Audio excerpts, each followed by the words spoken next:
pinjol gampang cair atau pinjol mudah cair, dan tentunya sangat-sangat bisa mencairkan meskipun kita ini belum bekerja, meskipun kita ini ada hutang, dan meskipun slik OJK kita itu bermasalah. Assalamualaikum warahmatullahi wabarakatuh. Di video kali ini saya akan membahas mengenai fenomena pinjaman online langsung cair. Nah, kenapa kok di pinjol ini banyak sekali orang-orang yang galbay dan apa penyebabnya? Apakah separah itu kondisi di Indonesia? Yuk kita akan bahas di video kali ini. Nah, sebenarnya teman-teman, secara aturan OJK itu nggak bisa ya, atau nggak boleh. Kenapa kok ada oknum-oknum nakal pinjol yang mau melakukan hal tersebut dan mencairkan uang? Padahal mereka tahu ya teman-teman, ketika kita dikasih uangnya, maka otomatis akan membuat orang-orang tersebut bisa dikatakan tingkat gagal bayarnya itu tinggi. Oke, pinjol sadar karena masyarakat di Indonesia memang banyak yang masih awam dan banyak yang belum mengerti tentang masalah pinjaman online, sehingga mereka itu kan berharap banyak orang yang pinjam, artinya banyak profit yang masuk ke kantong mereka, karena di bunga setiap pinjaman itu kan berbeda-beda ya teman-teman, dan itu akan menjadikan profit mereka, dan kalau tetap gagal bayar pun itu masuk ke kantong mereka teman-teman. Dan nggak heran banyak pinjol-pinjol nakal itu terus memberikan atau mencairkan pinjamannya. Ya, berharap kalau misalkan orang di daerah-daerah itu kan gampang ditakut-takuti, gampang diteror, gampang diancam dan lain sebagainya.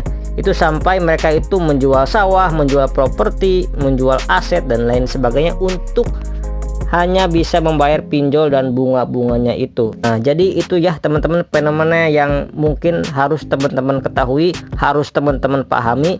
Jadi untuk teman-teman sebagai korban pinjol yang saat ini sedang terjerat pinjaman di aplikasi pinjaman online, ya mungkin nominalnya enggak sedikit ya teman-teman, tapi tetap teman-teman tenang aja, teman-teman tetap bekerja cari uang. Nah, ketika uangnya sudah terkumpul, baru deh teman-teman bisa melunasi pinjaman online tersebut.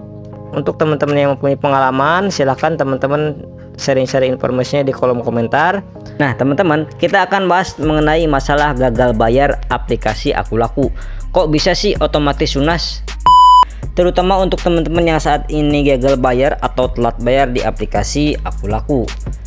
Jadi harapan saya untuk teman-teman yang telat bayar atau gagal bayar di aplikasi Akulaku saat ini tetap tenang, tetap semangat, dan jangan berkecil hati.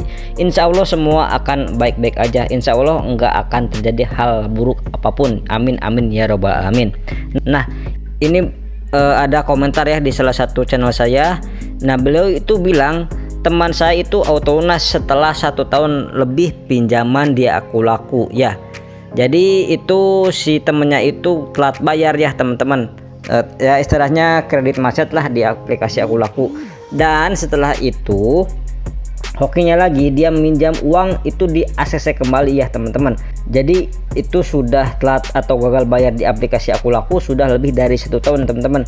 Nah, kok bisa begitu ya teman-teman? Bukannya harusnya kalau udah pernah gagal bayar itu sulit sekali untuk bisa pinjam uang lagi, atau bahkan mungkin auto lunas aja itu sudah sangat sulit sekali.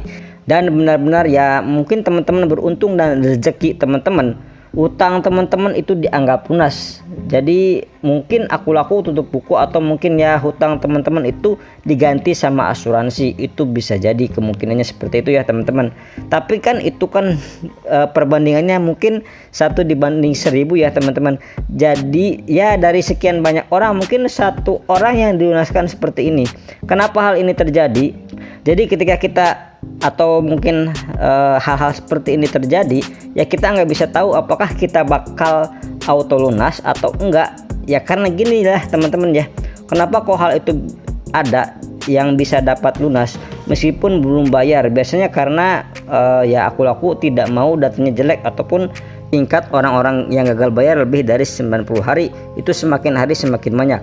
Pastinya kalau hutangnya nggak seberapa, hutangnya juga nggak lebih dari misalkan puluhan juta, terus kemudian kemungkinan orang ini bayar, maka tim analisis Akulaku pasti akan ngasih info ya, mending orang ini di auto lunasin aja, mending orang ini diputihin aja datanya.